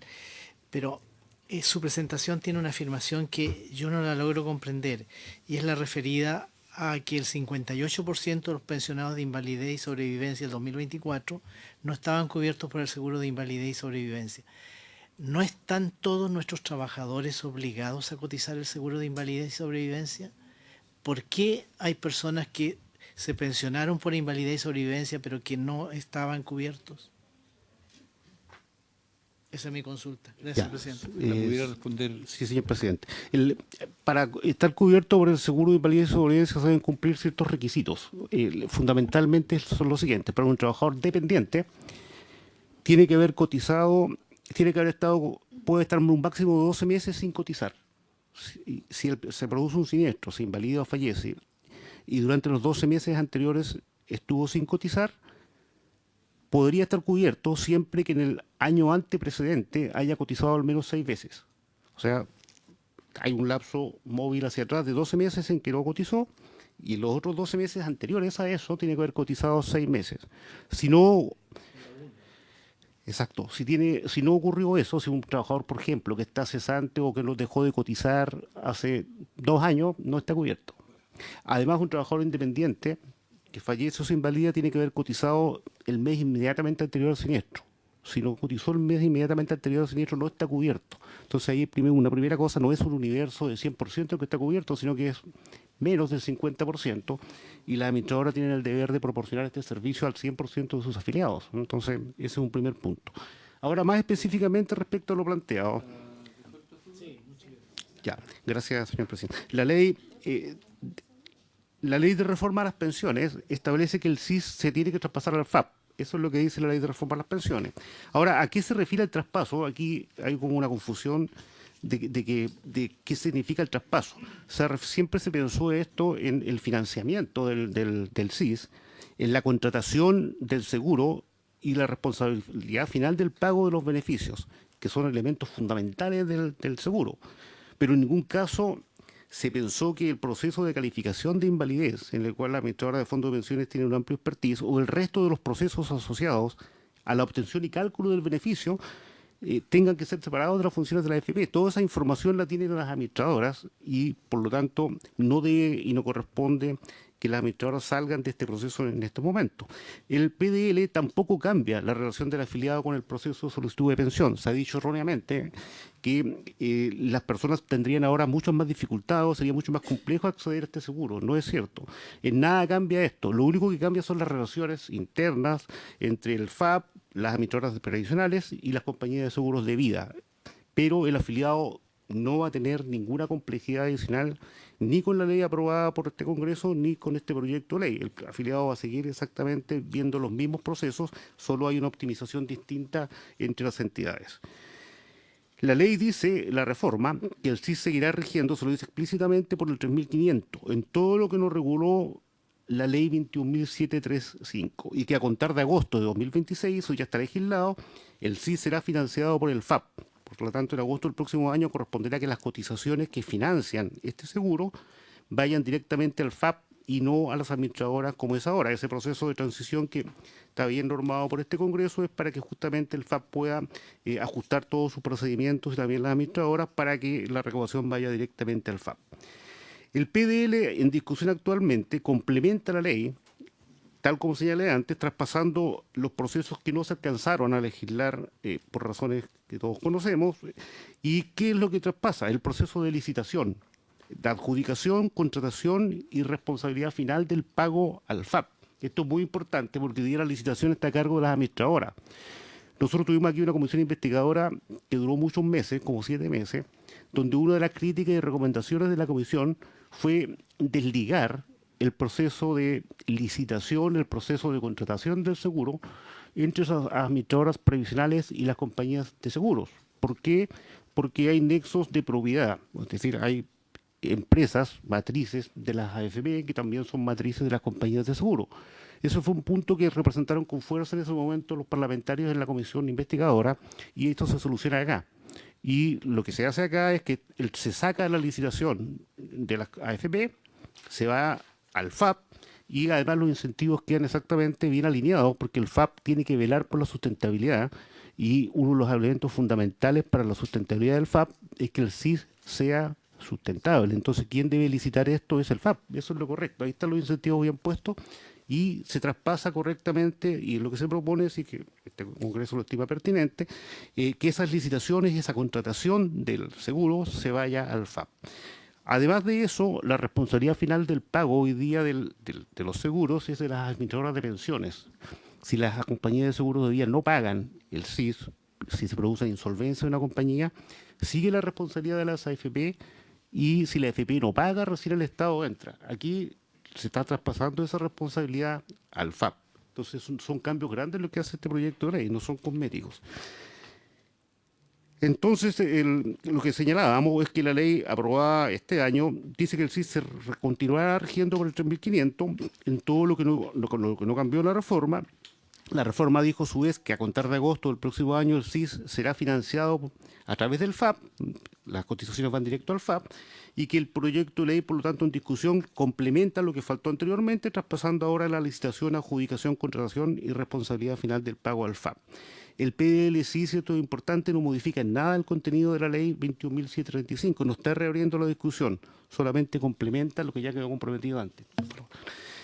En las presentaciones también del 21 de julio se critica que el PDL no cumpliría con el pleno traspaso del SIS, según el entender de la persona que hizo la presentación, dado que dicen que la ley de reforma mantiene en las AFP el cálculo, la cobertura, otorgamiento de beneficios y administración y cálculo y pago de las prestaciones. No puede ser de otra forma, creo, que es lo que está haciendo el proyecto de ley. La ley de reforma incorporó al SIS como una prestación de seguro social, es verdad, pero las prestaciones del Seguro Social, en que lo que corresponde al SIS, son los aportes adicionales y otras compensaciones para quienes se invalidan o fallecen y cumplen los requisitos. Eso es lo que incorporó como una prestación. Los otros cálculos operativos corresponden que lo sigan haciendo las administradoras. Entonces, dado lo anterior, la ley de reforma y como este proyecto de ley mantienen correctamente la regulación del SIS en el 3.500, tal como estaba antes, así como la responsabilidad de la administradora para calcular quiénes están cubiertos y cómo se calculan las pensiones y los pagos de las pensiones también. En eso no ha cambiado en nada. Estén o no cubiertos por el seguro. También en las presentaciones del 21 de julio se sostuvo que el proyecto de ley del SIS desnaturalizaría el seguro social al trasladar obligaciones de su administración desde el IPS a la AFP. Modificando entonces la ley 21.735, esto no es correcto, no se ha modificado, ya que la ley no entregó las funciones jamás de administración del SIS al IPS, es una interpretación del quien dio la charla. La ley es clara, el SIS sigue rigiéndose por el 3.500, eso está explícito en la ley, y en todo lo no regulado por la ley 21.735, entonces no hay ningún cambio al respecto. Las funciones relativas a la gestión operativa de las prestaciones del SIS y de este seguro, que actualmente se radican en las AFP, no fueron modificados y tampoco este PDL lo hace. Otro punto tiene que ver con la administración de las comisiones médicas, que es una administración bastante compleja y que esta comisión ha estado preocupada de este tema permanentemente. Se objeta que la administración de las comisiones médicas se mantenga en las AFP. Se alude que la ley de reforma habría cambiado la naturaleza jurídica de dichas comisiones médicas, pasando ahora a ser un organismo público de la administración del Estado. Se argumenta que las comisiones médicas pasarán a calificar la invalidez de los cotizantes de Seguro Social para recibir los beneficios del SIS que ahora forman parte del Seguro Social. Esto es una afirmación errada nuevamente. La ley de reforma no constituyó jamás a las comisiones médicas en un servicio público. Para que las comisiones médicas pasen a ser un servicio público tendría que haber ley expresa. Y este Congreso no legisló para transformar a las comisiones médicas en un servicio público, ni menos los traspasó al IPS. Entonces, la calificación de invalidez no es un proceso relacionado exclusivamente a los cotizantes del Seguro Social, sino que es un requisito necesario para acceder a las pensiones de invalidez que otorga el sistema de capitalización individual y que administran las AFP, tanto sus afiliados que estén o no cubiertos por el seguro. Una persona que está inválida, esté o no cubierto por el seguro, tiene derecho a pensionarse. La diferencia es que si va a recibir o no los beneficios del SIS.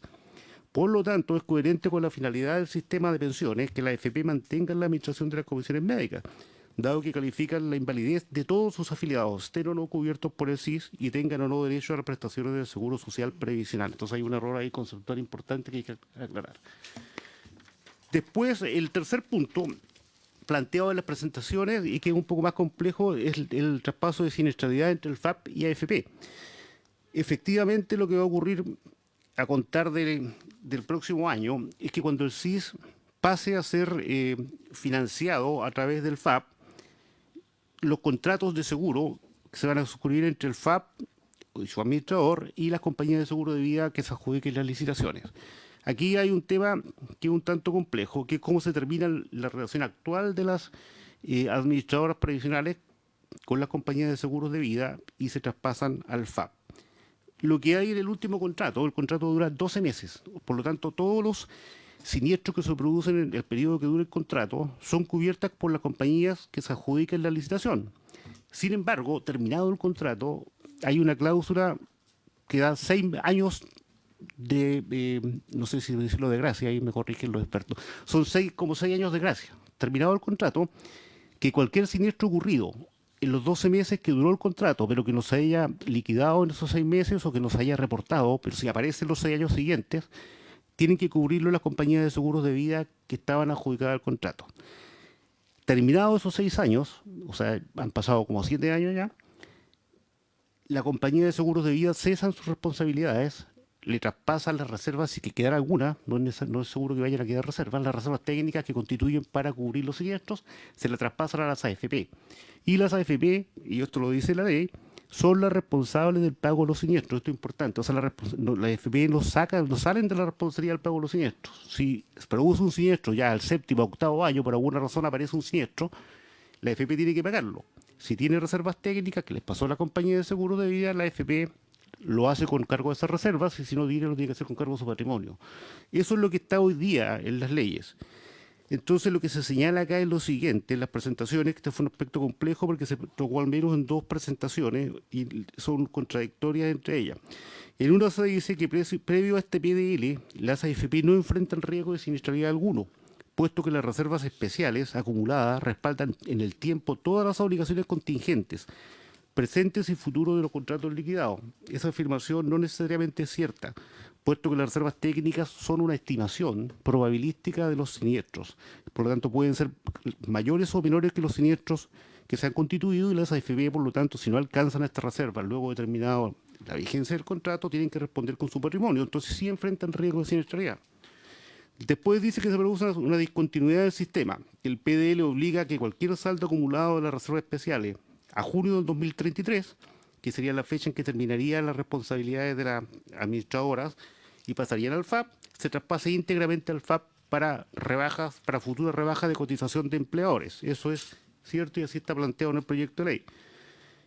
También dice que al terminarse las reservas especiales, a junio del 2033, periodo en que terminaría la responsabilidad de las compañías de seguros de vida, pero no de las AFP quedan expuestas a un riesgo de siniestralidad que nunca han tenido. Efectivamente quedan expuestos a un riesgo de siniestralidad, pero siempre la han tenido, no es que nunca la hayan tenido. Dicen que se descontinúa así la mutualización de las reservas especiales para pagos eventuales de siniestros de los contratos 13 o anteriores. Se plantea como solución que el IPS o el FAP continúen con el mecanismo de compensación y mutualización de todos los contratos de julio del 2033 en adelante. No es perfectamente entendible el punto, pero lo que entendemos es que se está planteando que el FAP se haga cargo de los siniestros que ocurran después del 2033, aunque sea de contratos antiguos, y suponemos que las reservas especiales se traspasen al FAP. Puede ser una interpretación, que se lleve el FAP las reservas y que se haga cargo de los siniestros que pudieran ocurrir. Otra de las presentaciones plantea que el riesgo de cobertura financiera de los casos residuales, que son los casos muy antiguos que se presentarían después del 2033, que se le está aplicando una retroactividad, alterando contratos anteriores, obligando a las AFP a traspasar fondos al FAP, riesgo acentuado en AFP entrantes. Entonces lo que señala esto básicamente es que las AFP se quedarían con la responsabilidad, lo cual es cierto, y sin embargo se le obliga a traspasar las reservas al FAP. Y se plantea como solución que no se aplique la retroactividad, en este caso que no se tengan que traspasar las reservas especiales al FAP. Entendemos acá, no es completamente así, que al referencia al anterior plantea que las reservas se queden en las AFP y que las AFP sigan teniendo la responsabilidad. El otro era la inversa, que se traspasen las reservas y que se traspase la responsabilidad. No es completamente seguro que sea así, pero es la manera armónica de interpretarlo. ¿Qué dice el proyecto de ley específicamente? El proyecto dice lo siguiente, textualmente, que en el caso que una vez liquidados total y definitivamente los contratos que las AFP hayan celebrado con anterioridad al 1 de agosto de 2028, ahí hay un error, debe ser de 2027, se verifica un exceso en la reserva de ASIS, traspasada a la administradora, este exceso deberá ser utilizado para financiar la prima del seguro que se establezca en los contratos posteriores. O sea, lo que está diciendo es que las reservas especiales se traspasen de las AFP al FAP si es que quedan reservas, porque puede que no queden reservas. Esa liquidación total y definitiva de los contratos se estima que ocurrirá en junio de 2033 si los contratos siguen durando un año y siguen teniendo la cláusula de 6 años de prórroga posteriores de gracia. ¿Qué podemos decir de esto? Que la liquidación de un siniestro a partir de julio de 2033 por siniestros ocurridos hasta julio de 2027 es un evento que se considera de muy baja probabilidad, porque no se presentó antes, y la razón por la cual fue por la razón por la cual se mantuvo la responsabilidad en la AFP. Si no se hubiera hecho así, que existe la posibilidad que la AFP se quede con reservas, no aparezca en siniestro y la AFP se quede con la utilidad de las reservas, que no es un tema que no le correspondería a la AFP hacerse una utilidad por este seguro. Eso se cortó en los cambios que se hicieron en el año 2008. Entonces, por lo tanto, no correspondería que haya una utilidad de la AFP porque sobraran reservas. Se optó por ese camino, dada la baja probabilidad, y las reservas, si es que hubiera alguna, se trasladan al FAP. Respecto al riesgo para AFP entrantes que se hagan cargo de siniestros anteriores, eso no ocurre porque los contratos de seguro para las nuevas AFP rigen de ahí hacia adelante, no se pueden hacer cargo de contratos anteriores, entonces eso no es correcto. En síntesis, el PDL estipula el traspaso de las reservas al finalizar el contrato, justamente porque es el FAP el que se va a hacer cargo de estos temas hacia adelante. Sin embargo, no saca, es verdad, la responsabilidad de las AFP, que se considera muy poco probable porque son siniestros ocurridos hace muchos años, y si ocurrieran serían probablemente de muy baja entidad. Eso es lo que plantean básicamente las administradoras en las 3 presentaciones que hicieron acá, y son los 3 temas sobre los cuales nos pronunciamos ahora. Tenemos, no sé si alcanzamos, un interesante set de estadísticas que nos gustaría mostrar porque es bastante ilustrativa, pero no sé si alcanzamos.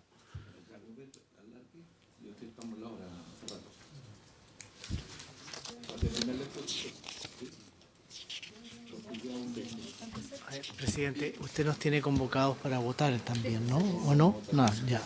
Porque yo lo que más tengo, igual que la vez anterior, dudas. Por lo tanto, yo lo que pediría es que tengamos una sesión donde esté el subsecretario, donde esté el superintendente, y podamos conversar y ir planteando las distintas inquietudes. Yo lo digo porque nosotros escuchamos a la AFP y la verdad es que son, me voy a atrever a decir, diametralmente opuestas las posiciones. O sea, lo que nos dice hoy día el superintendente, que va respondiendo una a una de los planteamientos que hicieron la AFP. Entonces yo creo que ahí es donde necesitamos ir entrando ya en los detalles. Yo por lo menos confieso de que para mí muchas de estas cosas son nuevas, es una legislación muy, muy específica, y no quiero, por un lado no quiero equivocarme, pero por otro lado tampoco quiero dar la impresión o crear la idea de que no queremos aprobarlo, porque yo entiendo que aquí hubo un acuerdo político muy, muy importante, muy trascendente para el país, y que por lo tanto también es muy importante dar cumplimiento. Eso, presidente. Ya, es cierto que necesitamos premura en el proyecto, eso no tampoco podemos soslayarlo. Está lo que nos plantea el ministro, está constituido el Consejo y debiéramos recibirlo la próxima semana. Creo que eso también va a amplificar todo lo que es la visión y a lo mejor resolver dudas respecto de los antagonismos que usted expresa, que son, a entender, naturales. No he visto en mi vida un consenso entre las partes, así que no me sorprende. Ya que me tocó ser parte de la discusión de la reforma y nunca vi, siempre las apuestas estaban en las antípodas. Pero hoy día tenemos que construir los proyectos que brotaron de la reforma y que por tanto no podemos dilatarlos. Pero sí tenemos que tener la claridad suficiente para que nadie tenga dudas a la hora de emitir el voto y no se sienta que fue vulnerado en sus derechos. Entonces, porque esto usted súper se demoraría, ¿cuánto en hacer esta exposición? Unos 10 minutos.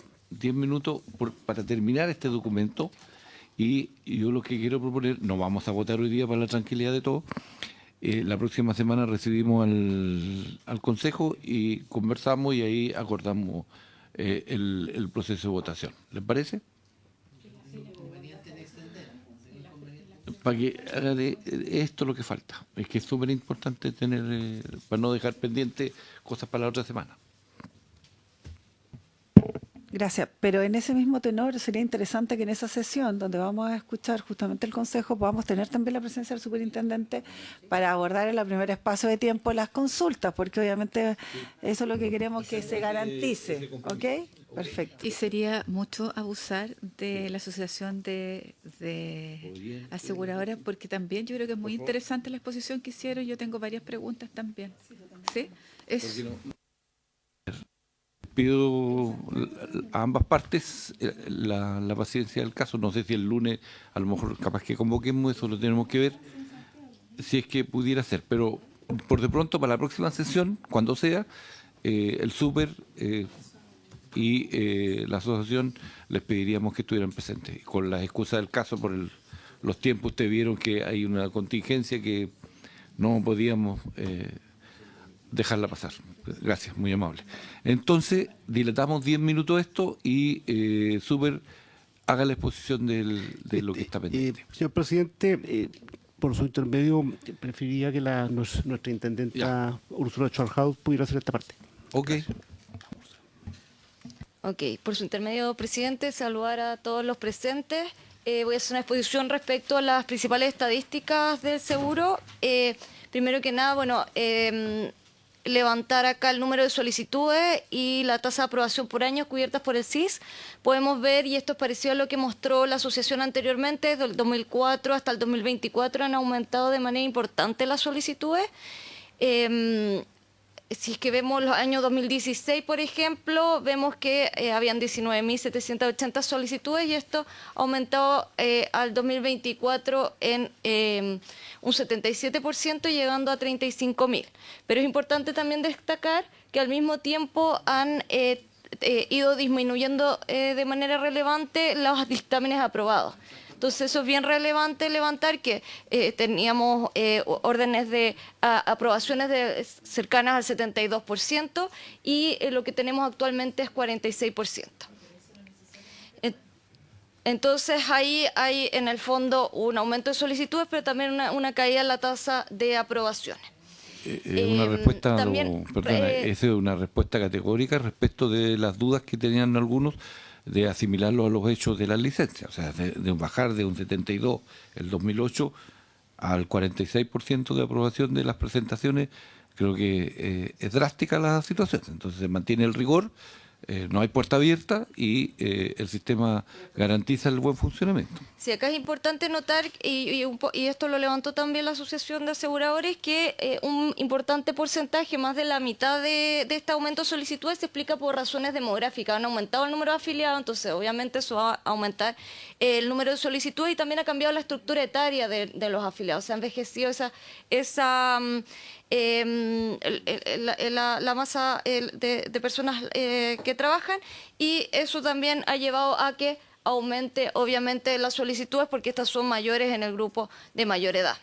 Y bueno, el remanente de este aumento, que es un poco menos de la mitad, se explicaría por otros factores y entre ellos el mayor atractivo obviamente que tiene una pensión invalidez versus una de vejez, dado que tienen mayores montos, y también el mayor conocimiento que tienen las personas de este beneficio. Lo que se espera es que una persona que no es experta en evaluar su condición de invalidez acuda a la calificación de invalidez y es en esa instancia en la que se debe evaluar si es que técnicamente cumple con las condiciones para acceder al beneficio. Entonces, el hecho de que aumenten las solicitudes per se no es un problema. Ahora pasando al porcentaje de dictámenes aprobados y que son también apelados por las compañías de seguro, que es importante tener en consideración que este proceso de calificación sigue una institucionalidad bien importante. Por una parte existen contrapesos en que las compañías de seguro pueden apelar a los dictámenes que son aprobados, pero también los afiliados pueden apelar. Entonces, de esta forma se busca que por ambas partes tengan herramientas para, en caso de evaluar ciertos problemas en el proceso de calificación, también hay una instancia de apelación de las dos partes. Entonces acá podemos ver que los dictámenes que fueron aprobados y que luego son apelados por las compañías han tendido a aumentar en el tiempo, pasando de 31% a 45%, y esto un poco se explica porque también ha aumentado el número de solicitudes, la cantidad de personas que se acerca, pero se mantiene de manera bastante constante el porcentaje de estos dictámenes aprobados que luego son rechazados en esta segunda instancia. Es importante notar que en este proceso las compañías de seguro participan por medio de un médico observador en la sesión de la Comisión Médica Regional. Entonces existe esta figura para los casos afiliados que son cubiertos por el SIS, instancia en la que tienen derecho a voz, pero no a voto. Bueno, ahora, entonces, pasando también a la otra instancia de apelación, que es la instancia que tienen los afiliados pueden apelar en caso que su dictamen sea su calificación sea rechazada. Y acá podemos ver que el 2016, por ejemplo, apeló un 40% de los afiliados a las solicitudes rechazadas, y este porcentaje ha tendido a disminuir en el tiempo. Vemos que actualmente están apelando alrededor de un 27% de los casos. Hay las razones específicas por qué están disminuyendo, ahí se podrían evaluar. Eventualmente, como ha aumentado también el número de solicitudes, las personas podrían estar un poco más conformes con el resultado, y vemos que alrededor de un 5% de estas dictámenes que son rechazados luego se dan vuelta y finalmente terminan en esta instancia siendo aprobados. Entonces tenemos un proceso de calificación que incluye instancias de apelación por parte de las compañías aseguradoras, pero también por parte de los afiliados, existiendo un contrapeso entonces importante en este proceso. Muchas gracias. Mire, esto es muy importante, ¿no? Yo creo que si fuera posible, igual que a las aseguradoras, ¿qué es lo que hay detrás del número? ¿No? Yo creo que ese es el problema que tenemos que analizar. Entonces, por ejemplo, uno dice, ¿por qué son rechazadas? ¿Qué es lo que hay detrás de esa enfermedad? ¿Ah? ¿Qué hay detrás de esa patología? La no atención, las no listas de espera, enfermedades agudas que se transforman en crónicas. O sea, lo que a uno le interesaría es qué es lo que hay detrás de ese número. Porque si a mí me dice, vamos bajando, ¿no?, la entrega del seguro, la pregunta es, ¿eso está bien? ¿Eso está bien? O sea, ¿es lo deseable? Porque yo diría, bueno, ¿qué pasa con esa persona? Nosotros deberíamos estar estudiando, ¿no? ¿Qué es lo que ocurre con esa persona? Porque hay un limbo entre que no te dan el SIS, ¿no es cierto?, pero también no te recuperas de la patología. Y tenemos ahí, ¿no es cierto?, una complicación gravísima. Tenemos además personas en que tienen que hacer este proceso para que le paguen las licencias médicas, porque entrando en la apelación de invalidez te liberan las licencias médicas. ¿Qué es lo que ocurre con ese enfermo? Entonces, a mí me preocupa, y yo entiendo que a lo mejor no es materia, pero nosotros deberíamos revisar qué es lo que está pasando con ese sujeto, con esa persona, ¿no? Y esa patología. Y porque si nosotros lográramos hacer prevención, si nosotros lográramos operar a tiempo, es que ese es el problema que tenemos. Eso, presidente. Presidente, 2 segundos. Quisiera... Sí, 2 segundos ya pasaron. Solamente aclarar algo respecto a este tema. Es la misma preocupación que tenemos nosotros, ¿ah? Es lo que dijo la senadora.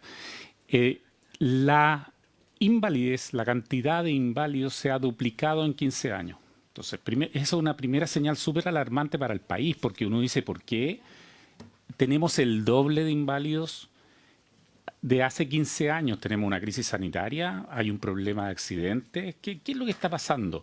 Y claro, después uno dice, ok, pero expliquémonos esto. Y solo hemos podido explicarnos el 60% de eso. El 40% no lo sabemos. No estamos diciendo que necesariamente ocurra algún problema, pero no lo sabemos. Entonces, como no lo sabemos, una de las propuestas es: necesitamos tener mayor información. Hay cosas que no sabemos. Por ejemplo, en el tema de las calificaciones, tenemos la calificación de invalidez por enfermedad principal o por problema principal de salud, pero no sabemos qué otras cosas coadyuvantes fueron logrando esa incapacidad de trabajar. Por ejemplo, si uno dice la principal causa es la osteomuscular, ok, pero eso es ¿qué? ¿El 30% del total del 70% o es el 70%? No sabemos porque no está sistematizada esa información. Entonces, cuando, por ejemplo, se referían a que venga a hacer los cruces necesarios, es primero tengamos la información y luego hagamos los cruces, porque tenemos que entender este fenómeno. Si ese es el problema de fondo, o sea, tenemos un problema grave de personas que están quedando sin capacidad de trabajo y que se ha duplicado, o el problema se explica por algunas razones que no entendemos hoy día porque no tenemos suficiente información. Ese es el punto de fondo. Sí, presidente, no solo una aclaración. Yo entiendo que el análisis del impacto demográfico está referido a las solicitudes de invalidez, pero no a las concesiones de las pensiones. Entonces, me imagino que eso significa que del 40% restante hay una parte que el sistema lo rechaza, ¿cierto? Dado que ha bajado la tasa de aprobación. Entonces sería bueno tener como el neto de esos dos factores, ¿no? Porque nuevamente hay que distinguir entre la solicitud y lo que finalmente se aprueba, ¿no?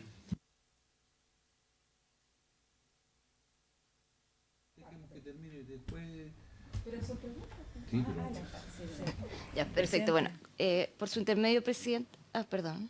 Es que no habla el presidente. ¿Me da la palabra? Sí, ya, perfecto. Es que yo creo que el punto que hace el ministro es sumamente relevante, porque del universo total, ¿sobre qué base vamos a discutir? O sea, sobre la base de rechazo y la poca, digamos, cambio que hay en esa resolución, porque de verdad que es ínfima, o sea, un 0,5% respecto a una apelación, obviamente, o se desestima la apelación porque ya se tiene claro que no va a haber ninguna posibilidad de cambiarla, ese resultado, o bien porque efectivamente el número de gente que apela ha sido tan satisfecha en su petición que no necesita apelar. Entonces yo creo que aquí hay que, de cierta manera, mirar el panorama respecto a lo que ocurre en la práctica.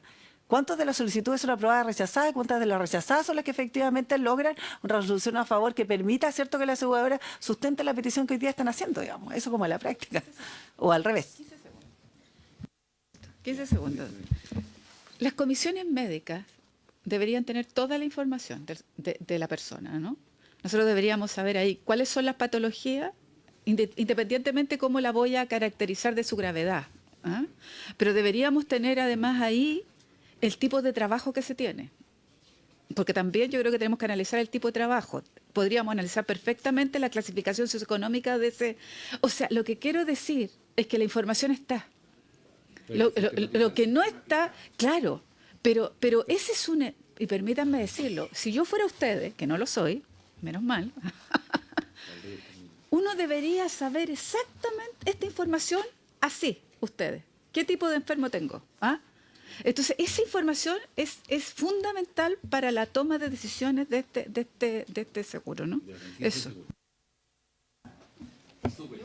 Gracias, nos queda muy poquito para terminar. Solo quisiera aclarar un punto y lo he explicado. Cuando hay una comisión médica que se llama Comisión Médica Regional. Son 3 médicos contratados por la Superintendencia de Pensiones y financiados, por lo tanto, por el Estado, para que sean imparciales. Las apelaciones las ve otra comisión.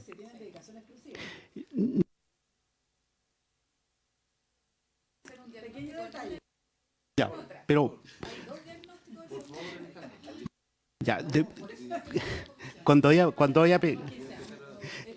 hay apelaciones, la ve otra comisión médica, con otros 3 médicos distintos. Por lo tanto, es una opinión de otros 3 profesionales médicos. Son gente de mucha experiencia estos médicos, ¿eh? Son gente que domina muy bien todas estas materias. Un punto importante para aclarar: las compañías de seguro de vida tienen presencia en todo el proceso. Hay un manual de invalidez, un manual técnico, que es elaborado por 5 especialistas. Dentro de esos especialistas está un representante de la compañía de seguro de vida, que es un médico. Por lo tanto, ellos participan en este proceso, lo conocen bien. Después, tal como dijo nuestra intendenta, las compañías de seguros de vida tienen un médico observador en las comisiones. el médico observador entra a las sesiones, por lo tanto sabe exactamente cómo están evaluando las comisiones médicas a la persona que está solicitando la invalidez. Tiene acceso al expediente, lo único que no tiene derecho es a voto, pero tienen toda la información ahí. Y cuando la compañía de seguro de vida apela, lo hace teniendo toda la información, no hay ninguna información que le falta, tiene todos los exámenes, tiene todo. Por lo tanto, no es un proceso oscuro este, y eso por eso me llama la atención algunas declaraciones que se hacen medias temerarias, que comparan esto con el caso de licencias médicas, que yo creo que no tienen nada que ver lo uno con lo otro, no tienen nada que ver. Entonces son cosas muy distintas y hay que ser bien serio en hacer este análisis, ¿no? Eso es básicamente, y voy a dejar entonces que termine, si me permiten, nuestro jefe de condiciones médicas, que es Alberto Muñoz, que va a mostrar las patologías, que era una de las cosas, las patologías y cómo han evolucionado a través del tiempo.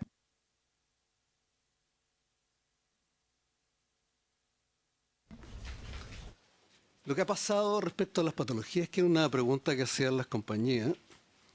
Primero el contexto. Hoy día en las comisiones tenemos comisiones médicas regionales de Arica a Punta Arenas. Hay 54 salas hoy día en la comisión médica regional, que es la primera instancia. Y hay 4 salas en la comisión médica central. En total hay aproximadamente 256 médicos a junio de este año. Siempre hay un proceso que van ingresando y renunciando médicos. Y estos médicos, tal como señala el superintendente, evalúan en función de unas normas técnicas que están definidas, y para estos fines en la ley 21.735 se realizó una modificación donde, como parte además del equipo que va a evaluar esas normas, se incorporó a un nuevo decano una facultad de medicina del CRUCH. El CRUCH designó para estos efectos al decano de medicina de la Universidad Diego Portales. Ya está designado y él entraría en función el 1 de septiembre.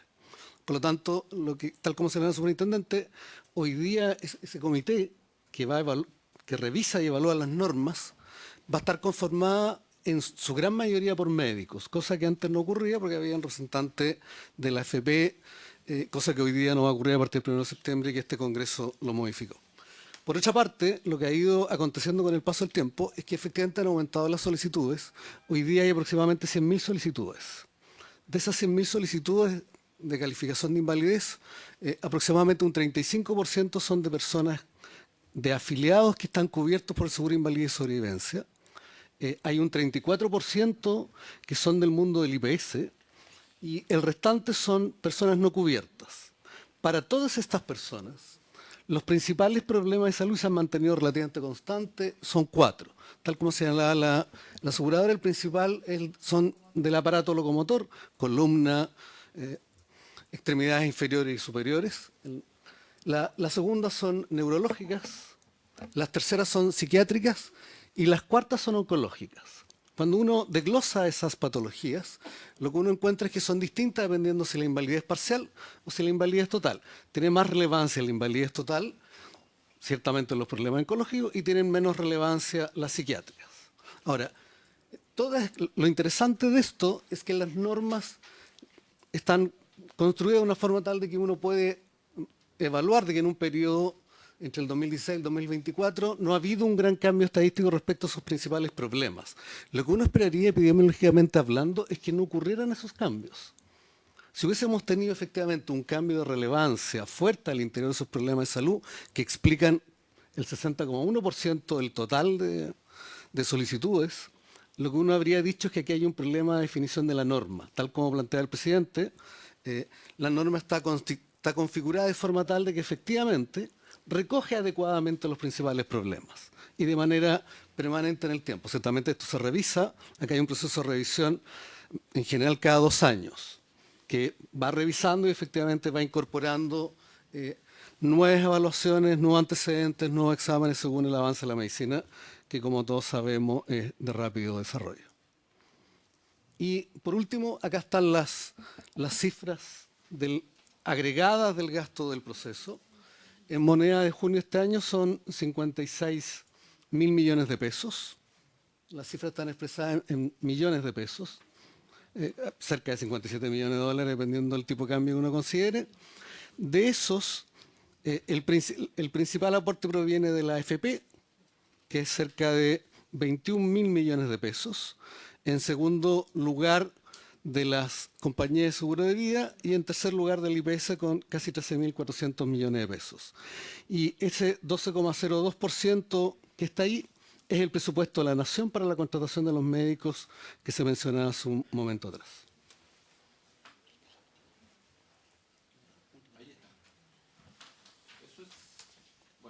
Quedamos convocados para la próxima semana. Agradecerles la paciencia y las exposiciones que fueron relatorias por parte de la superintendencia y la próxima sesión que la vamos a fijar estaremos todos autoconvocados. Habiéndose cumplido el propósito de esta sesión, largamente, esta se levanta.